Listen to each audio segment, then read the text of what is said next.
Hey there, I'm Mr. Terry, a high school history teacher. Welcome back to another History Teacher Reacts video. All right, today I'm going to be checking out another myth-busting video by the Cynical Historian. And the title for this video is 10 American Founding Myths. One of the things I hear all the time in political arguments is the founding fathers would have said blank. And sometimes that might be true, but there's probably a lot of times where that's not true. One of my goals on this channel has been to check out all types of different videos and different sources that may or may not contradict each other, because that's the process of how learning history goes. So I'm interested to check out what these founding myths are. Make sure to support the original channel for this video. It will be linked down below. All right, let's get started.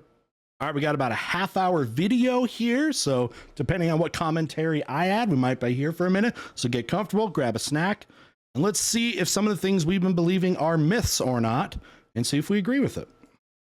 Hey, Cypher here. Perhaps the most mythologized event in By the way, shout out to Cypher, who I saw posted that he recently just earned his PhD. So that is quite an accomplishment. So congratulations there. Hey, Cypher here. Perhaps the most mythologized event in US history is our founding. Myths lend identity, so of course the beginning of that story holds the greatest amount of misconceptions. You know, by the way, mythology and national founding is rampant through countries all around the world. Look into it. You know, if you go to ancient ones, you're probably going to hear very like mythological stories. I mean, like supernatural intervention and stuff like that. They can be really fascinating, just like origin stories from religions or something like that. National ones can be just as interesting. The founding of this republic is not only... Sorry, what did he say down here? For instance, Betsy Ross was merely one of many seamstresses who sewed flags in accordance with the 1777 Flag Act. She was not its creator, nor ordered by George Washington to make it. She gets all the credit. Holds the greatest amount of misconceptions. Yeah. The founding of this republic is not only ripe for misinformation, but outright disinformation, as everyone wants to see themselves in the founders, especially at the cost of their political enemies. But it's time to dispel 10 of the most common myths. Here is the list, in no particular order, of myths and misconceptions that I'm about to bust, along with some ancillary debunkings not on the list along the way. All right, so let's look at it. We got like a table of contents. Founders wanted Judeo-Christian values. Okay, that gets talked about a lot. USA systems is wholly original. Okay, like first, republic or democracy of the modern era, that kind of thing. Our government slash revolution began in 1776. Also not true. It's very different than what it ends up being. Slavery drove the revolution. Yeah, you're probably mixing up stuff there. Independence birthed a modern nation. We'll see what he means by that. It was a conservative revolution. All right. The Constitution is flawless.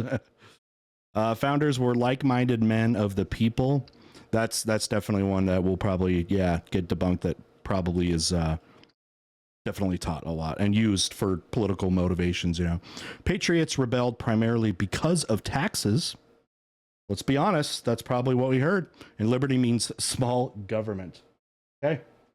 All right, let's do it. Please note that these are the myths I will be busting. For some commenters always seem to believe that these are the statements that I'm trying to propagate. Quite the opposite. And like always, I included a bibliography below for those who would like to dig deeper or check my sources. Footnotes are of course in the video itself. Very respectable that he puts that in. So if you were aware of those sources and didn't know it said that, you can double check, right? Dude, to town. Myth 1, the founders wanted Judeo-Christian values. You'll often hear politicians say the U.S. is a Christian nation, but that is a lie, a fairly hateful one at that. Firstly, there is a fundamental difference between the term Christian nation and a nation which has a majority of Christians. One thing, just to hypothesize a little bit, one thing I'm wondering if we're going to see is the Treaty of Tripoli, which in it kind of declared in that United States is not like an official Christian nation. The latter That's one thing I would be thinking of. And the former is imbued with hatred. When people say this, they are referring to an exclusive kind of ideology, which is actually quite unpatriotic, given how much it opposes everything our country was founded upon. Next, the term Judeo-Christian values is literally Orwellian, since George Orwell coined it in 1939, and intentionally excludes the other Abrahamic religion, Islam. Also, the basis of such a term... Yeah, you're right. You never hear anybody say, you know, put it like it's like an Abrahamic religion, right? And I guess that would be because of the timeline of the religions, right? You got Judaism, Christians build upon Judaism, accept a lot of Jewish doctrine, but then you have Islam, which comes around later. And those people, just like Jews aren't necessarily going to agree with all the stuff that Christians believe. Christians then aren't also going to believe in stuff that Muslims say, because that came after, and they may not feel it's justified to add doctrine and stuff like that afterwards, right? So the chronology there is important. As in the Ten Commandments, finds no usage in our Constitution. Freemason the Washington Declaration, Constitution, and Bill of Rights never make any specific provisions for following the Ten Commandments and violate a few in the process. Clearly, which ones did he put? For following the Ten Commandments and violate a few. Who has violated, thou shalt not make unto thee any graven image. Guess you see that all over, right? Thou shalt not kill. There's been that. Murder versus war, right? There's that debate. Thou shalt not cover thy neighbor's house. Like Mexico stuff in the Mexican-American War. Few in the process. Clearly, there is no basis of so-called Judeo-Christian values in our founding documents. What is this painting, by the way? Did you look at this painting? Judeo-Christian. So we got these founding father figures and modern figures all in a painting. So we got like Moses, Ten Commandments. We got Washington, the Freemason, Ronald Reagan up in the top left. What do we got? Frederick Douglass down there.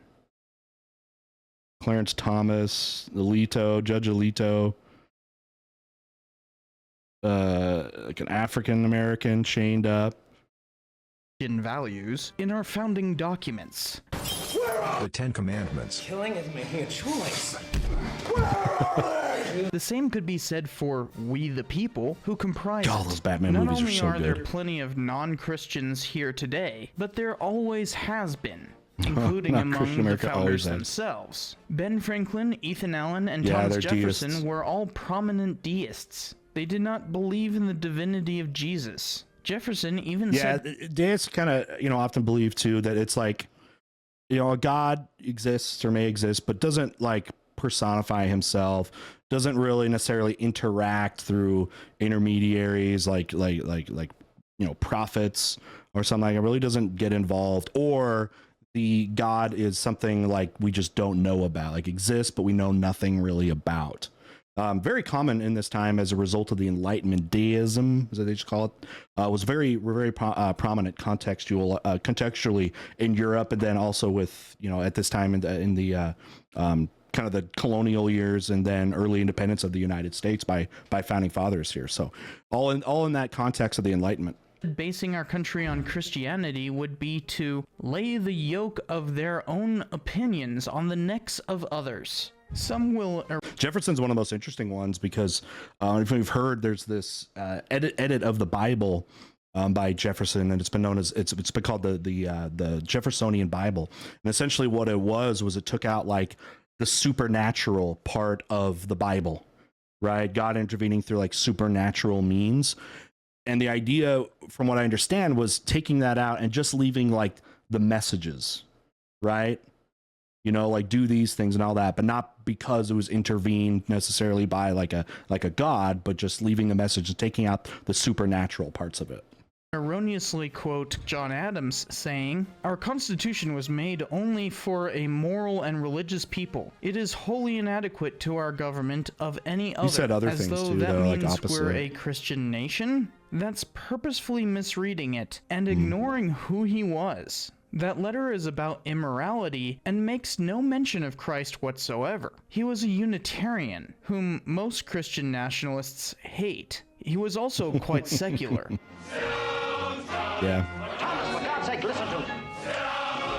Adams for Pushing sure. through the First Amendment, which says, Congress shall make no law respecting an establishment of religion. The treaty his minister got Congress to ratify in 1797 clearly states, the government of the USA is not, in any sense, founded on the Christian religion. Yeah, context to that too is they did not want to sign this relationship overseas because other nations were wary of that idea of like maybe like an Islamic nation, right, coming out of the treaty and stuff too, where they would be dealing with a religiously a religious state, an official, like a state with an official religion. So to clear that up, right, so they can make treaties and things like that, the U.S., under, at that time with those government leaders, declared that. Here's another one of those interesting paintings. So isn't there a guy that like that one I was talking about earlier that is like the guy that makes these? I forgot who that artist is. And it's usually done for like, I think he might be a conservative or something. I can't remember or whatever. And you kind of get that, like, it's like Jesus was behind the Constitution and the founding fathers and some of these other leaders. So you see like Franklin, and we got like astronauts, we got Civil War veterans, another war veteran, Reagan's up there, right? Teddy Roosevelt. And then are these supposed to be like the Americans they say are not true Americans or whatever, or because they're like cowering over here? They're the liberals or atheists or whatever. Remind me the history behind this. That's what I wanted to say. It now just clicked. The common usage of Christian nationalism in the U.S., which is similar to dominionism abroad, is to evangelize others and deny anyone outside that fold, especially people who are not white Anglo-Saxon. Oh, was he holding the 5,000-year leap? Yeah, that a lot of people looked at as quite. What would be the best word? Like not propagandist, but like biased or like very agenda based. Anyone outside that fold, especially people who are not white Anglo-Saxon Protestants or WASPs. It is a form of white supremacy masquerading as a historical interpretation. We were founded on enlightenment principles, as in the intellectual movement that often advanced by specifically denying dominionism as medieval and barbarous. The philosophical heart of our revolution, and the person who truly convinced the delegates of the Continental Congress to declare independence through his pamphleteering, was Thomas Paine. And he was such an outspoken advocate of deism and a critic of Christianity. Maybe the most influential person to the thought process of many of the founding fathers was Thomas Paine. That he eventually ostracized himself. Recognizing the founding generation's secularism, evangelicals began another great awakening in the early 19th century to bring back the religion lost by such modern values. And every Christian nationalist movement since has followed the same reactionary path. From McCarthyism modifying everything to include mentions of God in order to somehow defeat the atheist Soviet Union, which hilariously enough, the pledge itself was created by a Christian socialist named Francis Bellamy in 1892. There's always irony to that stuff, huh? But yeah, you guys know the under God part of the Pledge of Allegiance was added during the Cold War to try to distinguish the Americans as a believing, right, a God-fearing, God-believing theist nation, as opposed to Soviet Union. But yeah, it was added, not part of the original. So the 1954 edition of Under God, to his pledge, unwittingly reinforced its socialist intentions. Yeah, the Pledge of Allegiance is socialist. Nowadays, there are... That's a bit of a stretch in there, because it's not really advocating for socialism, especially when it comes to Under God, because you also get many socialists, even someone like Karl Marx, where, religion's the opium of the masses kind of thing. So, but I mean, it could be founded by socialists. Evangelicals pushing it as a way to beat the liberals. Such nationalism has always been about hatred, which is rather un-Christian if you ask me. All right, so what do you think about myth one there, that United States was founded as a Judeo-Christian nation? What do you think of that? And what would you use to justify either way, yes or no on that question? Let me know down below. USA system is wholly original, myth 2, okay? People like to pretend that the U.S. Declaration of Independence and subsequent federal constitution were completely new creations, wholly separate from the old world of stuffy aristocratic thought from Europe. These documents, in the words of founders like Alexander Hamilton and James Madison, who wrote the Federalist Papers arguing for ratification of the Constitution, are somehow sacred and unreproachable. A growing number of American jurists today, called Originalists, believe the founders are the final authority on their political theories, regardless of context or implications. But every great figure... Yeah, I mean, there's a lot of... There's, you know, like, I think we want to believe in, like, absolute ideas, you know what I mean? And we'll put that into people and founders. People do that in a lot of their thought processes. They're like, you know, absolute, like, black and white, this is how it is. And people do that with, you know, again, all politicians. Of course, people do it with religion and things. But yeah, people do that in politics too. And that may be where sometimes the lines can blur between, you know, truth and fiction, because it fits with our other beliefs, right? And he was saying how context is so important. And that's like the thing that I push and we try to push in education, need to push harder, is context. What are the events actually surrounding an event? How are those going to be influential? Because no events, no actions historically come out of a vacuum, right? And we got to be aware of those. Stands on the shoulders of giants. No man is an island devoid of influence. That especially goes for the founders themselves. No, they cited Roman Senate. They cited to liberal. They absolutely cited. Who was it that was citing Solon? You know, from Greece, former statesman, tyrant by the classical definitions in Athens. Was it Washington? It would cite, like, you know, yeah, cite that as influence. Social like contract ancient Greek theory, democracy. initially began by Thomas Hobbes, Leviathan. was the basis of the Declaration of Independence, Yeah. and John Locke is partially quoted in it. Many founders Life, liberty, were part of life, liberty, property. He said are the three rights, and Jefferson changes it to pursuit of happiness. But yeah, John Locke absolutely is. It's like copy and paste with the Declaration of Independence coming from a Brit. Called the Republic of Letters, where intellectuals wrote to one another, arguing the merits of various political, metaphysical, ethical, and epistemological topics. Yeah. Through the Republic of Letters and publishing books, a Frenchman named Montesquieu gave the structure by which our Constitution was formed. They built this upon a common law understanding of the rights of Englishmen, articulated by numerous jurists from a century prior. We can go on for ages about the various influences on the founding generation, but it's influenced by the Enlightenment. The Enlightenment directly. It's the Enlightenment. It's where thoughts talked about in the salons across Europe about this, and have been debated, and in some cases, you know, like a century before this. Right. And yeah, like Montesquieu, his big influence, he's a French writer, talked about how you reduce tyranny and a government that's too powerful is to divide its powers into different branches. That was directly the influence between the three different branches of government in the United States, right? Executive, judicial, legislative, with the idea that those will have different duties, but can also check the others. So these ideas, were coming overseas. suffice it to say, their influences often speak louder than the founders themselves. Okay.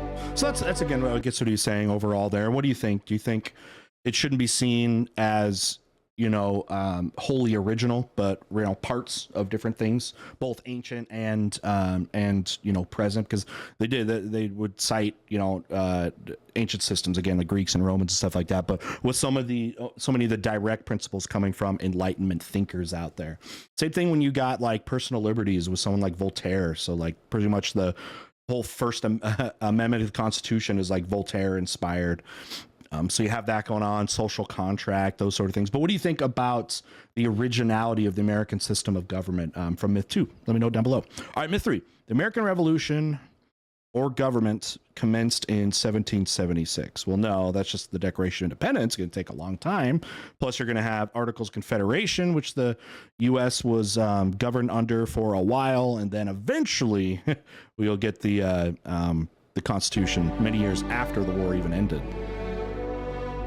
A common mistake Figured that was something people knew, is to though. think that the revolution began in 1776, when we declared independence from Britain. But in fact, even the day we celebrate is somewhat inaccurate. let true, alone actually. the broader misconception. The Kind of. Continental Congress passed the Interpretive. Declaration of Independence on July 2nd. The 4th is days merely before. its publication. They didn't complete signing it until early August 1776. I did a poll months ago on a 4th of July, and I put down a bunch of the different important dates about American independence, like the 2nd, July 2nd, July 4th, but also in September, because with the Treaty of Paris, years after, which should be you think the most legitimate, which one of the different dates do you think is the most representative of the birth of the U.S.?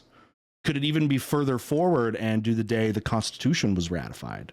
What do you think about that? Let's rehash that. Beyond that, the war had started an entire year prior. It took time before the 13 colonies were willing to take such a tremendous step as declaring independence. After all, like every rebellion before, if they lost the war, they'd be hanged. Declaring independence was a brave step. It'd be called but a mutiny, still not a revolution. step. Saying when the revolution began is a tricky definition. Was it when minor rebellions began as early as 1763 with the Black Boys in Pennsylvania, or 1766 with regulators in South Carolina? How about the 75. Stamp Act Congress, Sons of Liberty, Boston Massacre, Gaspee Affair, Back to or 70s. Tea Party? This was a gradual Early 70s. change. War broke out in 1775, and independence was declared a year later. Lexington and But Concord. even then, the U.S. government didn't form. First, there was the Continental Congress. Then, in 1781, Which was a temporary. The Continental Congress wasn't an establishment of a government body. It was the closest thing to it. It was just representatives from the different colonies were elected and chosen to represent at the time of war. Confederate Constitution. The war mostly ended that year, but would take until 1783 for it to end worldwide. This became a world war with French intervention. One could easily view this war as merely another in the millennium-long French and English rivalry. Anyways, the definition of Another American 7 years war, Revolution right? is hazy, but so is anything else in history. Finally, in 1789 was the federal constitution we have today. I can't name every event that could be a beginning of the revolution or government, but none are definitive. Look at that timeline if you want to understand how complicated that is. The classic one though is it really is about as Lexington and Concord. Defining the these starting point academically, is when much it's more taught, an argument than a clear statement. Debatable though, very debatable. All right, what do you think of that myth? What do you think of that myth? Let me know down below. But let's move on. Let's try to move a little quicker. So now we got myth 4. Slavery drove the revolution. That's interesting because I don't like the first 2 myths I definitely saw and thought of as people, a lot of people believe that. The last one we just did, and then this one, I don't know if this one is as widely believed. But let me know what you think of yourself and the people around you. But it's never been something I've encountered in the classroom or anything.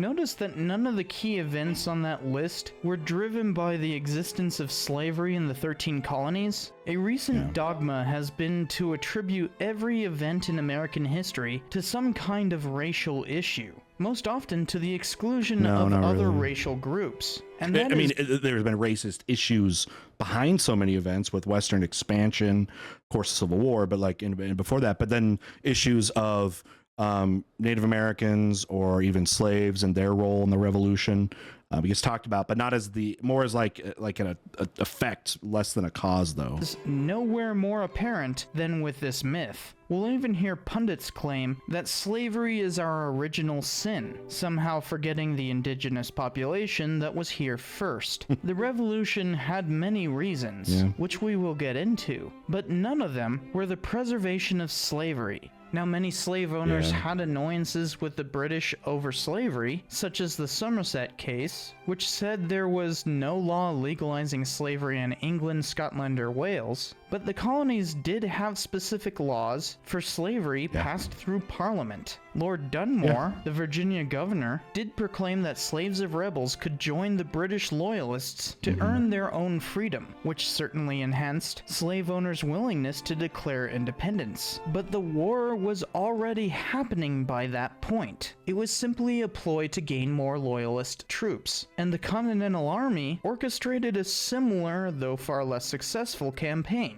Well, and the British tried to make deals, with Native Americans or slaves or former slaves. That basically, if you would fight with them, right, the British, that they would give you more rights, they'd give you land, right? Native Americans again did that a lot because they were promised, land back and protection of their land if they supported the British, and some of the groups like that. But again, that's more just like in the context within the war rather than it being the reason it started.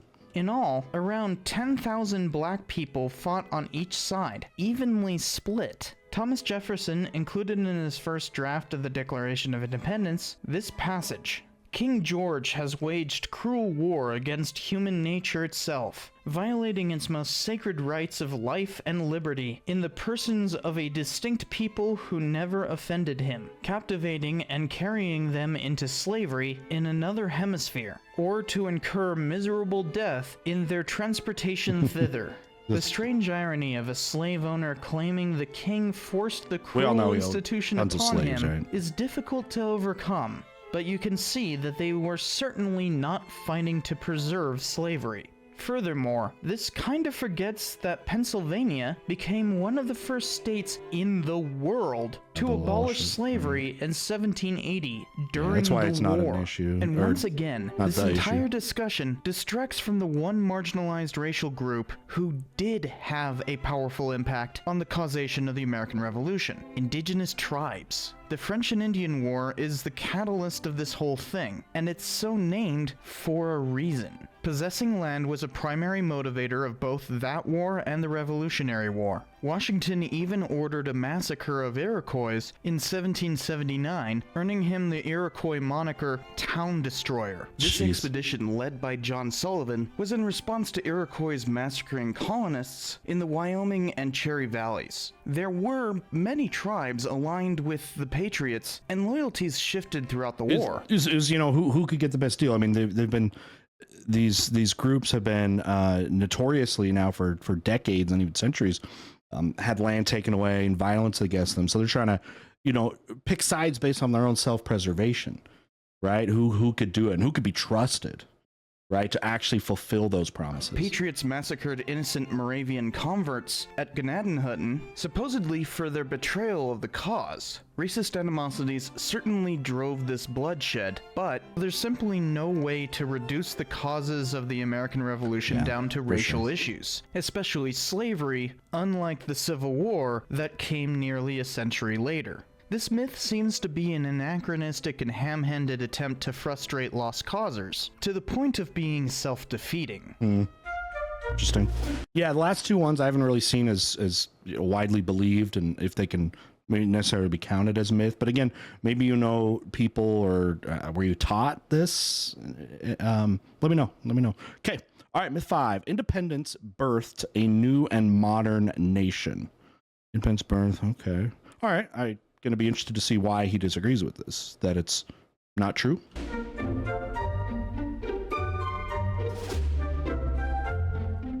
A common idea is that some kind of new identity formed during the Revolution. But this conflates a bunch of terminology. It's always funny to hear people complain about judging the past with modern notions, and then spout out this myth only a few sentences later. Our current term, nation, was not what the founders were referring to. It is more akin to how we now use country. They simply meant sovereignty, as in independence. But all the other stuff about American identity took a lot longer to form. The founders were quite clear that they thought they were mistreated as Englishmen, not Americans. Most citizens... That's how they, so many people identified themselves as, again, British citizens or English citizens that are being, not being prejudiced against or persecuted against because they're not English. No, they kind of, bought onto that. Their loyalty at least until the Declaration, right? Until the Declaration. Really loosely. The idea of nationalism was still decades away. This nationalism leads to the misconception that Paul Revere went to warn the militiamen amassed in Massachusetts that the British are coming.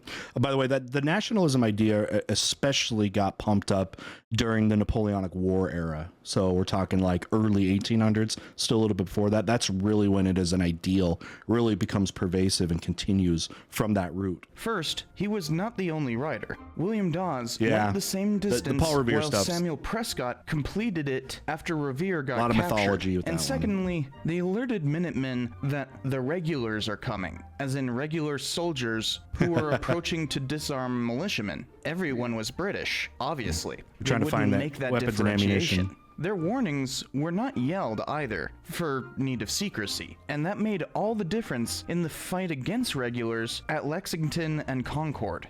Some foolishly claim patriot movements like the Sons of Liberty demonstrated a fully formed identity as early as Drink your tea. 1765. But at the time, patriot was actually a term of derision for rebels, not for being patriotic. That came much later. They did not identify as Words been Englishmen co-opted, I because they guess. saw England as their nation, merely that that country granted them property and were therefore part of the system of English law. Some would argue that because much of the grievances patriots had against the crown derived from differences created by the French and Indian Wars' aftermath, that a unique American identity grew from the frontier, since expanding into the Ohio Valley was the goal of that war, and King George barred such expansion with his proclamation line. Right. Yeah. It definitely, if people were really trying to use that as an idea of like nationalism came from the 7 Years' War. I have never heard of that or anything really supporting that at all. Again, especially because that was fought, like you said, in this pink area in the middle, Ohio River Valley, kind of referred to it that.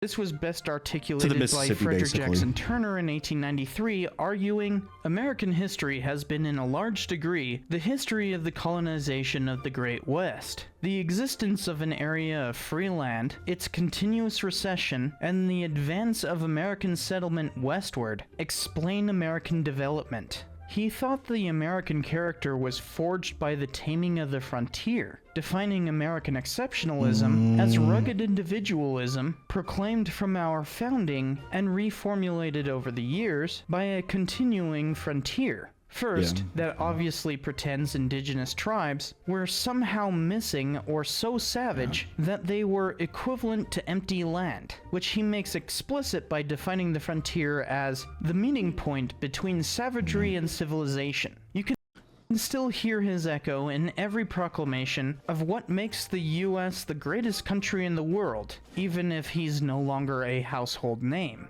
And you can see the context of that too, about especially the forging west is especially going to happen. It's manifest destiny stuff, Mexican American War. That's where you get the forging of that, and you get your pioneers and Oregon Trail and Mormon Trail and all that kind of stuff. So that kind of identity is founded later for sure. So I would agree on that. But again, it's not something that it's like that, isn't true. But like, I don't know if that's really widely believed. In either case, no separate identity was forged in the frontier and transferred to the founding generation. Nationalism did not exist yet, and they were reluctant to declare independence. For the most part, a clear national identity would only develop because of our Civil War, a century afterward. Well, especially because the forging west wasn't always it's necessarily about spreading like nationalism for a group like the Mormons, right? Who were leaving. Literally, the idea was leaving the United States. It was like the opposite of that after their turmoil in the Midwest. So some of those groups, again, forging, were doing it they want to get away from it. Like in rugged individualism, whatever, not for the United States, but for themselves, their own beliefs or religion. And then, of course, when you get gold rush and stuff, it's all about the money.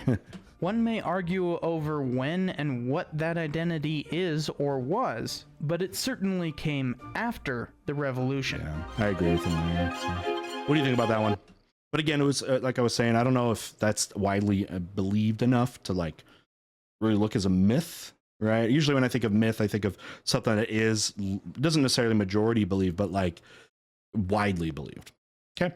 All right. The revolution was conservative, preserving the status quo which is really what we're going to be, you know, we would use that define that. Yeah, definitely not the status quo. If the status quo is British rule under monarchy, then yeah, it would not be under that. Again, one of those things that can be used, you can use words in that have definitions at different times, understanding too the ideas of like conservative, liberal, that kind of thing, especially in these days in the eyes of the Enlightenment thinkers, might be very different than what maybe you might hear in the present tense. In the transformation of the term liberal over the past few centuries, some scholars have shoved it aside to claim the American Revolution was a conservative one. Professors try to distinguish themselves as radicals rather than the founders by calling the revolution conservative. But that is contradictory. One cannot have a revolution and conserve the status quo. Drastic change must occur, yet very little changed materially for Americans, and the local rulers remained as such. In a sense, elites merely kept their own power. They tried to preserve their own status, except most of the colonies were administered directly by the crown and therefore overthrew their direct rulers, as in monarchically appointed governors, instituting localized power and upending the old order.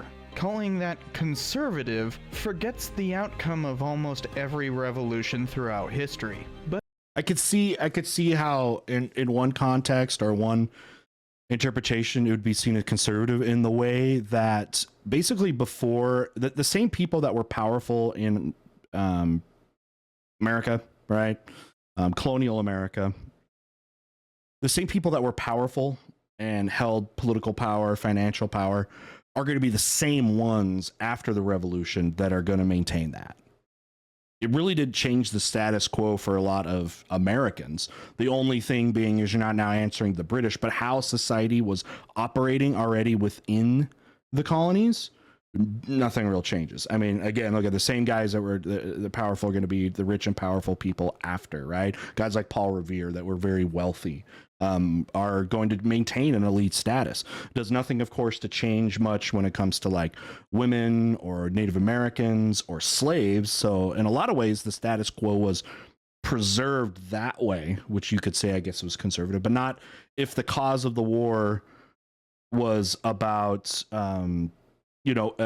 disassociating from the status quo from the British perspective as them as the colonial leaders and rulers of this land, then it would be seen as more radical and revolutionary. So you could say, I guess from that perspective, that made sense. You could kind of see it in multiple ways. But if we play the nonsensical materialism game, most wealthy people did in fact maintain their wealth. This obviously negates the enormous change of instituting a new world republic, the first of many to follow. Only the Dutch Revolt and parliamentarians during the English Civil War offered previous examples. The American Revolution transformed the relationship of people and power around the world, liberating them from monarchism and implementing republicanism under a system of constitutional rights and limitations in a fully sovereign state. The first to ever do so. Greek influence. The founders not only there. changed their colonies into states, but forged a great and ongoing experiment that eventually became the most powerful country in the world and a symbol of independence for the rest of the globe. From the earliest days as Patriot Movement sprang up elsewhere, fostering numerous other revolutions, including the one in France, to the present, with numerous countries quoting our organic documents. The American Revolution was absolutely influential to other revolutions. People would cite that. People would model their new, their declaration of it, like the Declaration of it. Look at the Declaration of the Rights of Man and Citizen out of France. A lot of stuff influenced by that. But also remember too, let's remember from that previous myth, the United States stuff isn't necessarily original. A lot of it was going back to a lot of thought that was in fact coming out of Europe that Europeans ended up using as well. But then at least now you have like an easier template to work with, because the United States, you get to forge that with the Declaration of Independence and their Bill of Rights and the Constitution, which will be imitated. And then other revolutions, not just Europe and the Americas and like British America, but same with Latin American revolutions and even some in Asia where they are going to cite this. Someone like Ho Chi Minh, right, talking about American Revolution and be inspired by someone like George Washington. Very influential that way. In their own.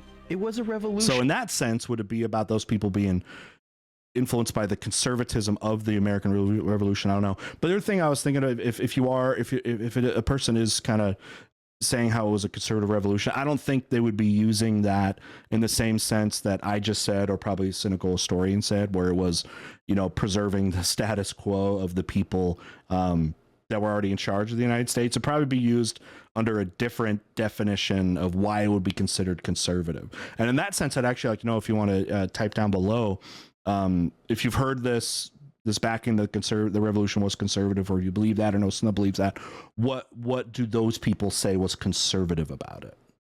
Let me know. A liberal one. All right, Miss 7. The federal constitution is flawless. I mean, there's a lot of people, man, there's diehard constitutionalists, right? And maybe you've learned in American history how there was kind of two camps of people. There was like the very strict constitutionalists that basically say it is what it means, and it shouldn't, what it says is what it means, and it shouldn't be changed no matter what, even if you're multiple centuries away from. Then there's the people that see it as something that we can continue to interpret, right? And whether it's a just or whatever it is, there's two different camps and have always been like that. There is a pervasive idea among Americans that challenging anything in the U.S. Constitution is tantamount to treason. Saying it has flaws is somehow blasphemy. No. Yeah, like there may be people that, again, the hardcore, strict interpretation of the Constitution would liken almost into like how some people may feel like the Bible, right, or religious scripture, where it's like that's infallible, and they liken that unto the Constitution, because there's people that believe that United States was founded or was inspired by God or something like that it was part of a plan, so it was inspired, almost again like the acts of within the Bible, right? So they're like both infallible in some way. There are people I've heard that speak like that. Not only is this obviously wrong, but it Not forgets saying the that's the document itself majority and of what people, the but- founders had to say about it. Numerous of them campaigned against ratifying the Constitution. They were known as the Anti-Federalists, which is why the Federalist Papers had to argue against too them. powerful. There were several compromises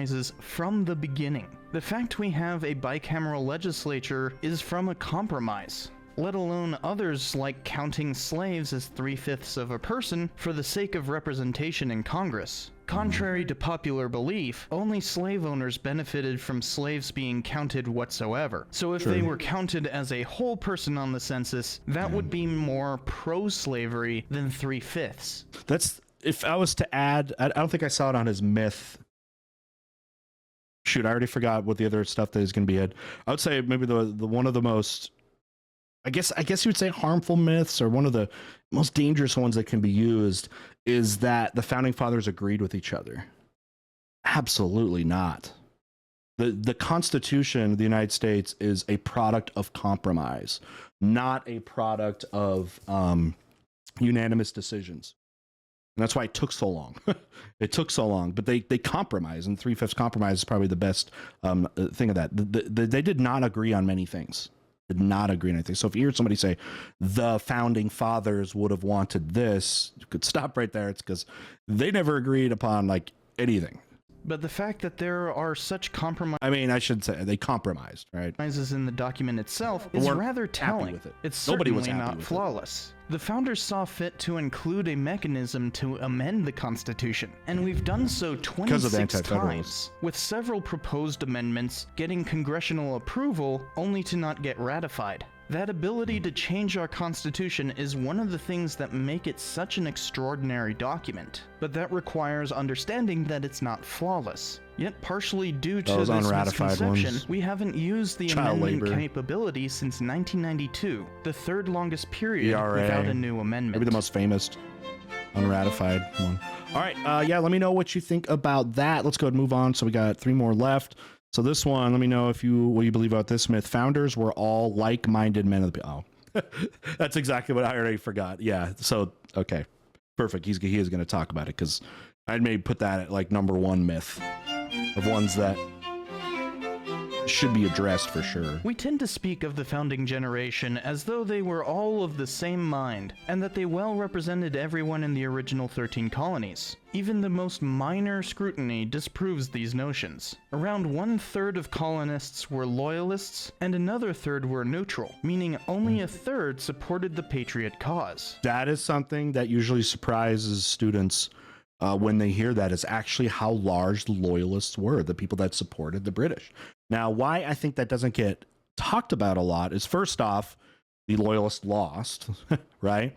But also how little the Loyalists end up impacting it. In fact, it was something that the British were really hoping to, well, requiring, but like really thought that they had a huge contingent of people that were going to, when push comes to shove, support the war, right? And support the British side of the war and actually come out and actually help. And a lot of those people were nowhere to be found when that happened. Famously, many left to Canada, where sentiments were far stronger. But yeah, I think that's why it doesn't get talked about a lot and is surprising to people. The people who framed the Declaration and Constitution were all elites sent as delegates from their respective state legislatures. And they certainly richest, did most not influential agree men. with one another all the time. Their memoirs and Look at him, journals look at are him, just filled hanging with out, dude.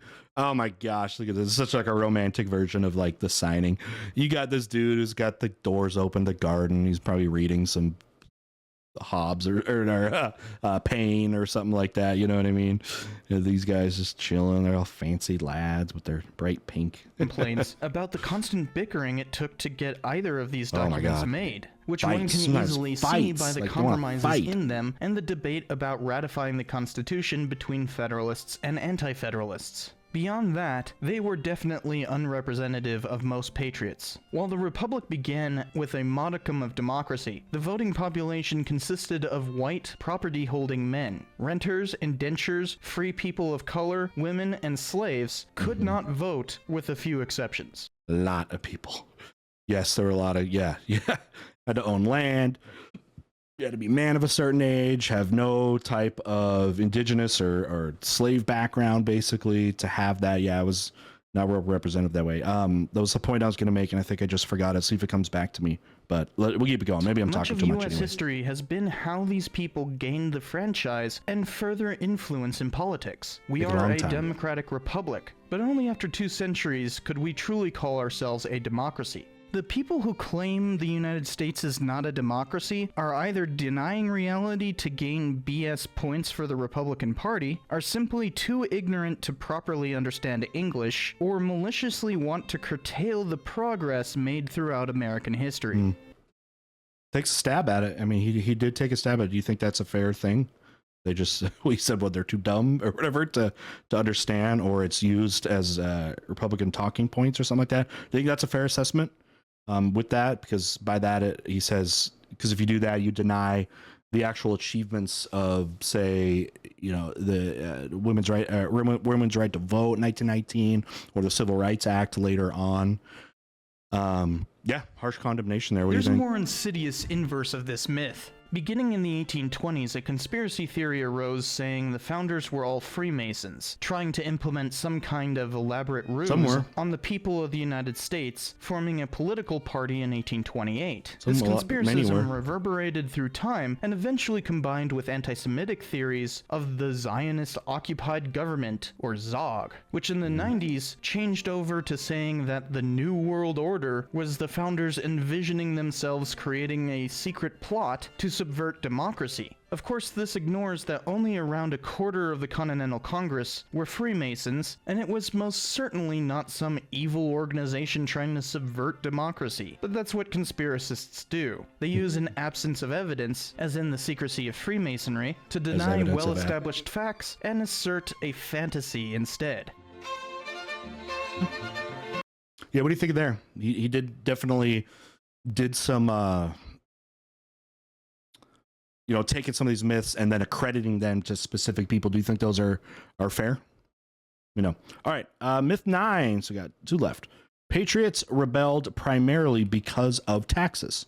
That, if he's going to proclaim that a myth, is definitely something that is believed by many people and is, you know, a heavy part of the inspiration of the revolution. I'm going to be interested to see what he tacks on as other the prime. What would be a better primary reason? Because it really, I mean, they protested taxes before they protested for independence.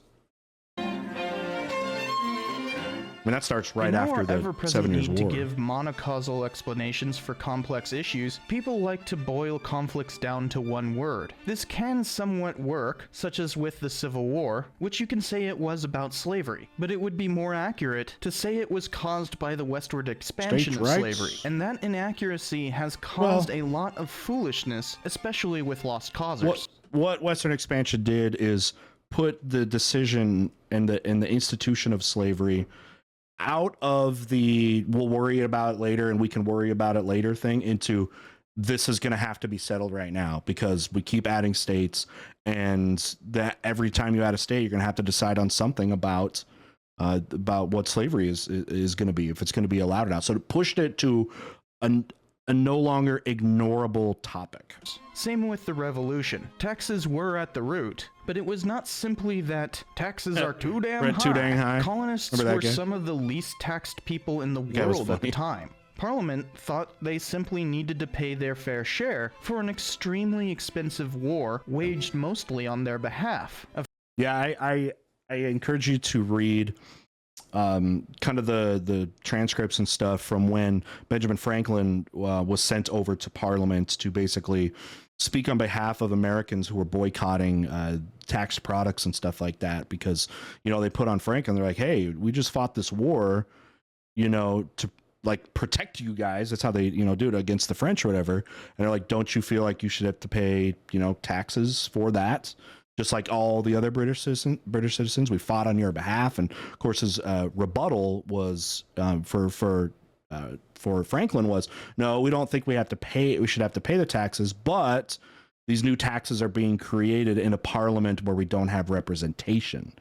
I mean, essentially, of course, the Americans don't want to pay the taxes, but the better, more marketable idea was we shouldn't have to pay these ones because we did not approve or have a voice in Parliament, right, to pay where these taxes are going to be passed, which wouldn't have changed the situation either, because having a representative in Parliament is still going to mean you're completely outvoted and would have to do those taxes anyways. But it was a pretty clever way to work with it and try to push the bad guy being the British from the American perspective than the Americans being whiny babies. Of course, Parliament failed to see the massive personal debts incurred by colonists from militia actions and rebuilding after the French and Indian War, along with the refusal of King George to allow English colonists to benefit from conquering the Ohio Valley, save for a Kentucky-sized cutout. But that was Parliament's reasoning for passing numerous taxes. The real problem wasn't the taxes. Well, remember too, something that gets talked about is that the Americans, right, were paying lower percentage of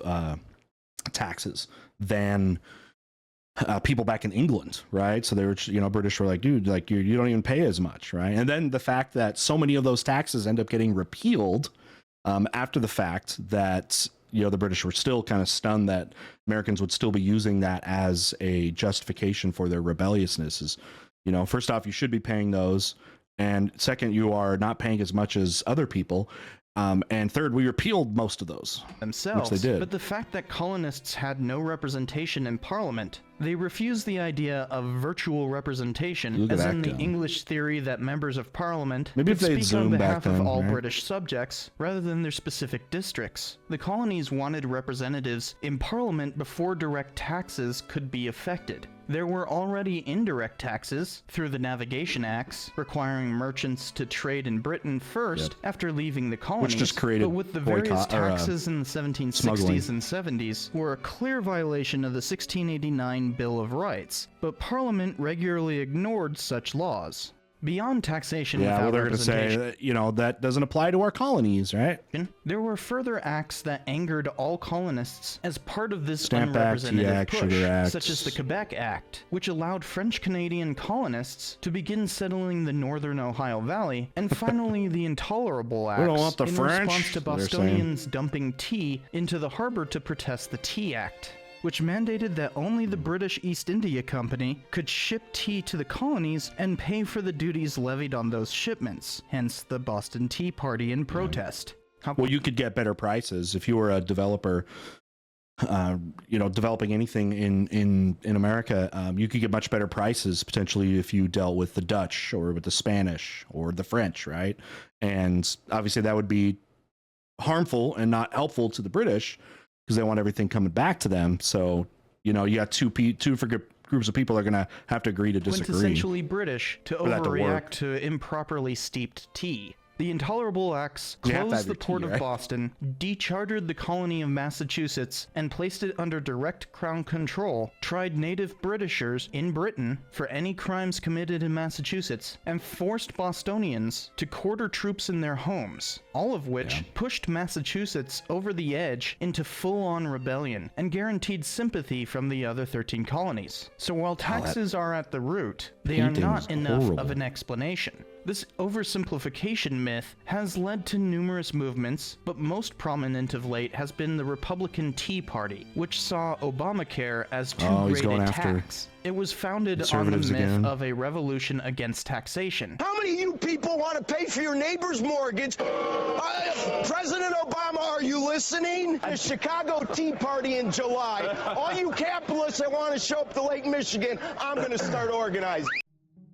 Rather than the reality of taxation. Is that a fair attribution that he's making there for where the myth is coming from? It's completely like Tea Party Republicans. Without representation and numerous further insults. Whether or not someone likes the decisions of Congress, we have representation, though there are a few places like territories and federal districts that go without. That's millions. All right, last one. Myth 10. All right, so what do you think about the last one? What do you think about the last one for sure? Myth 9. Okay, final one. 1770s liberty meant small government. That'll be interesting because I could see that as very believable. And and the US was such a decentralized nation in the early years that they didn't like, big government. So we'll see where he goes with this because this is definitely something that's going to be, believed. But I want to see why he thinks that's not the case, though, that it was liberty did not mean small government then. Liberty is at the heart of what the founding generation was fighting for. And therefore... I should note that again is going to be dependent on who you are.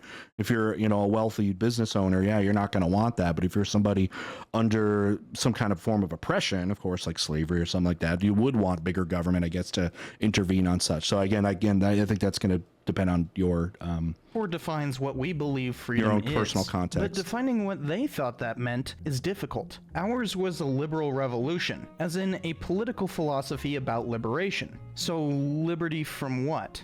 Of course, there were plenty of different interpretations. Interesting, exhibit that liberal meaning liberation in the historical context of when those terms were really being defined and used in the again, the context of the Enlightenment. But immediately, I'm sure if you would just say, a conservative was to look at this and say, wait, liberal means you're about liberty, they would say, no, it's the opposite of that. You know what I mean?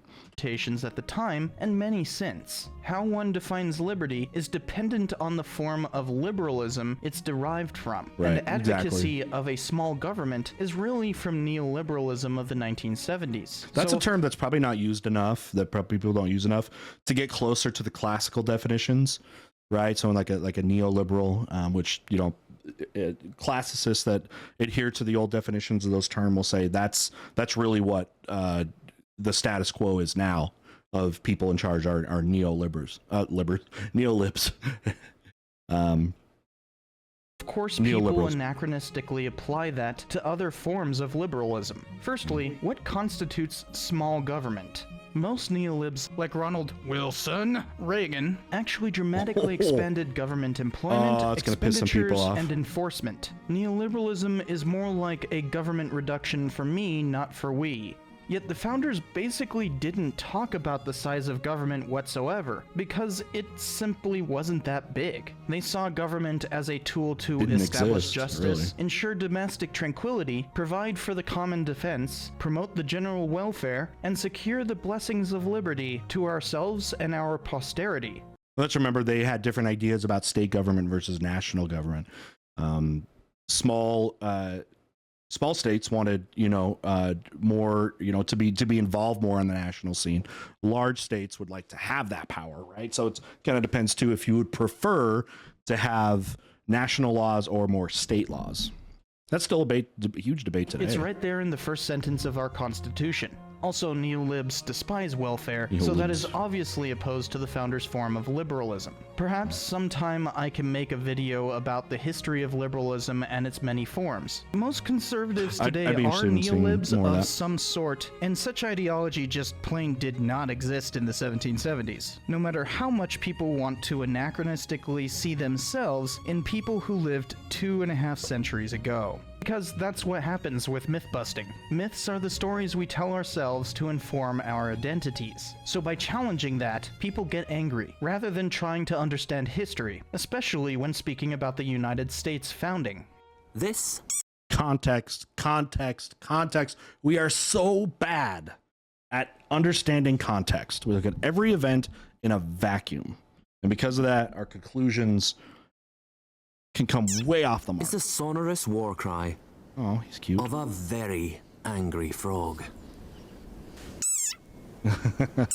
In either case, I'll delete the comment if it's lying, ban bigotry, and close the section if it becomes too unwieldy. With all the myths I've busted, the latter is highly likely. But comment moderation is necessary for historical discussion, and it's just kind of fun to ban jerks. All of these myths inform people's identities, but to have a better understanding of the YouTube world, comment we sections must challenge the misconceptions in those perfectly myths. reasonable Therefore, learning discussions history that are and happening. becoming better people. Gotcha. All right, final thoughts. Don't go anywhere. All right, this is going to be one of my longest videos in the end here, but there was a lot of content there and a lot of to talk about. And you can see on some of those, I was kind of, yeah, it's a myth and, going to be a falsehood. And then other ones I was, a little more lukewarm and I think took a objective approach to it to see, not agreeing necessarily with everything, not disagree with anything, but taking all of these myths and these points at their face, they're at their face, like individually, you know what I mean? So, but yeah, I want to know a lot about what's going on below. And talking to him, I know he said he got plenty of, feedback from people that didn't necessarily like his interpretations of some of those things and attributing some of the myths to specific groups for pushing narratives and that, and, got some spicy feedback with that. So I don't know. What do you think? Do you think this was a fair assessment of these as myths, whether, the difference being that were they widely believed or not, or if they just are factually, factual or not? Let me know down below what you thought about this. Do you think these myths are truly myths? Do you think, again, they are widely believed? Are they problematic in believing some of those? Overall, what was your assessment? I asked you some questions throughout, and I've just given you kind of mine throughout the video, so let me know what you think. All right, again, original video link is down below. We'll see. I'm not sure if he actually did end up blocking comments on this or whatever, but you can check it out, put it over there. You can put them over on mine, what you think of his video. And with that, I think we'll see you next time.